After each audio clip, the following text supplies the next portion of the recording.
Hello, welcome to another edition of the Pace Report. I'm Brian, Pace reporting live here at the Jazz Standard here in New York City. Keyboardist, composer, and pianist Marc Cary's latest Motema Records release, Live 2009, has received lots of positive press. And tonight here at the Jazz Standard, he and the Focus Trio are going to play lots of selections from the brand new CD, as well as invite some special guests to play.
Trio 2009, Motema Records.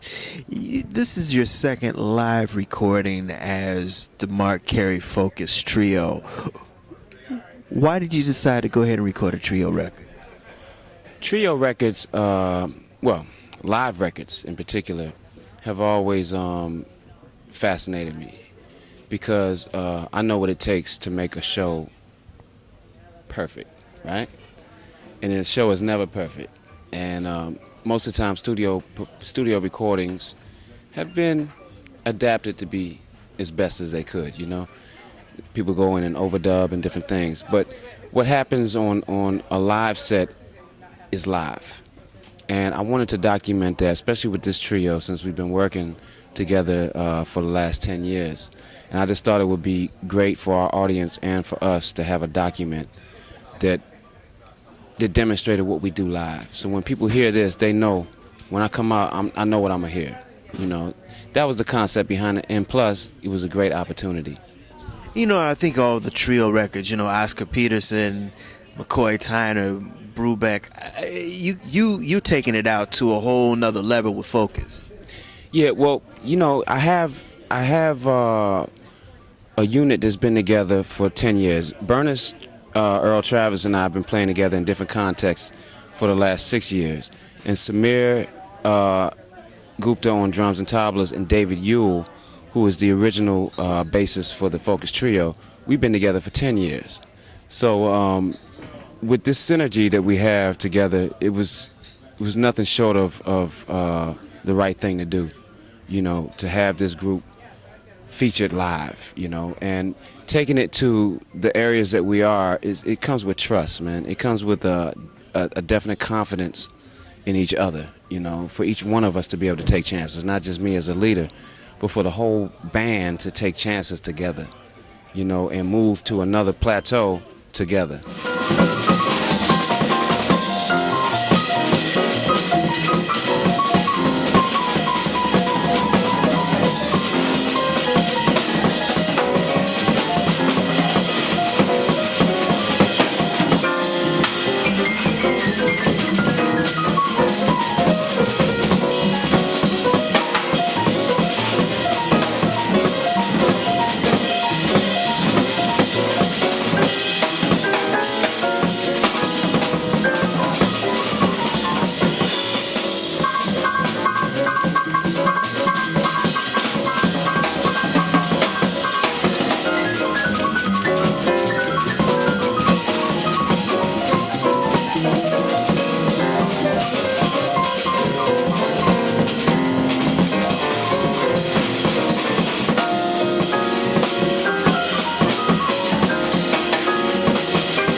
come out of Washington, D.C., and there's been a great lineage of piano players. Shirley Horn, Duke Ellington. In fact, you even played some Duke tonight. Yeah, yeah.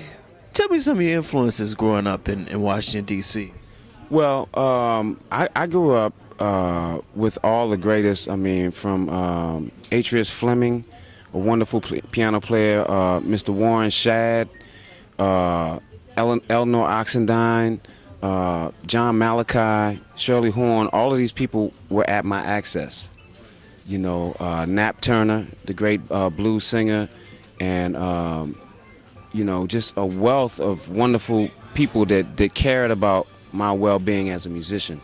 So, I mean, just being amongst, you know, some of those great people in my lifetime was just an amazing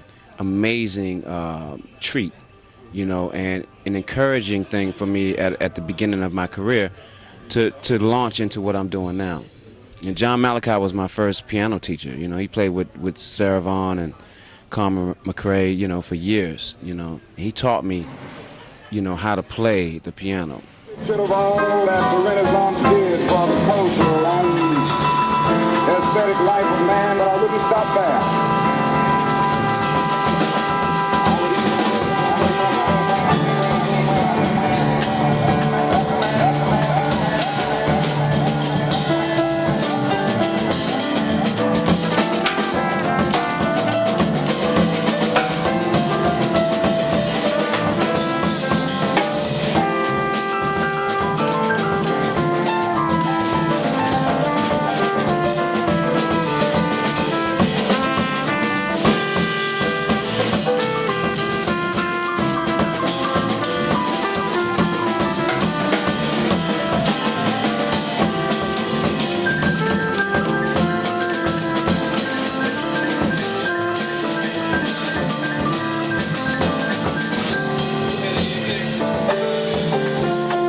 You had the wonderful opportunity to be the music director and accompany the late Abbey Lincoln. Give me your thoughts on Abbey, and musically, what did you learn from her? And as a friend and as, I guess, a mentor to you also, what did she impart to you and some of the musicians? Well, I met Abbey when I was 23 years old. She was the next door neighbor of Arthur Taylor. And I played with Arthur Taylor's Willis for 12 years. Well, for 10 years before he passed. From like 89, he died in 2000. I mean, he died in 1998 or something like that. After Betty died, passed away, went on to the next level. You know, I'd like to say that.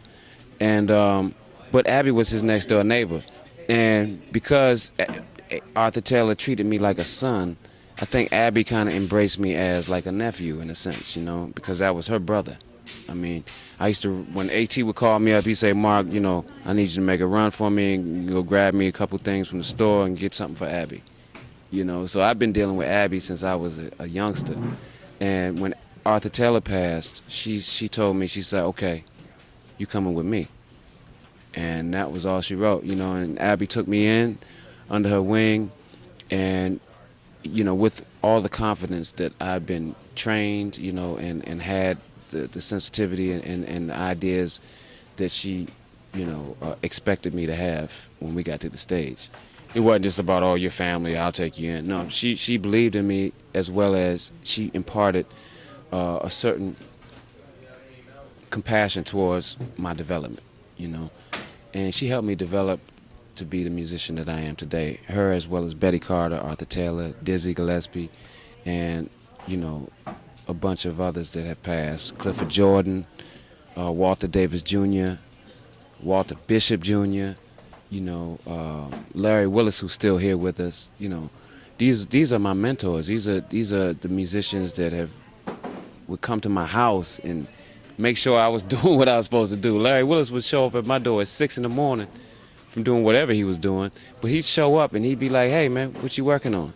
You know, and of course it was a place of refuge too, man, for most musicians, you know, that have come through New York since I've been here.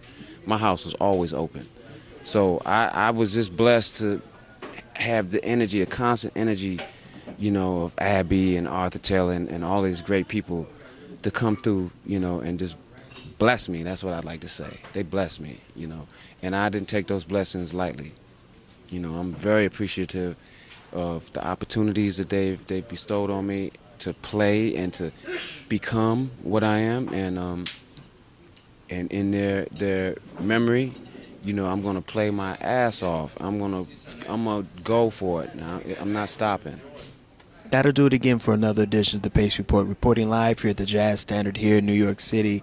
I'd like to personally thank the Marc Cary Focus Trio for their time and their hospitality, as well as the staff here at the Jazz Standard. As always, please visit my website, www.thepacereport.com, for my weekly column, as well as my past segments. Until next time, remember, if it's in the groove, it'll make you move. Peace.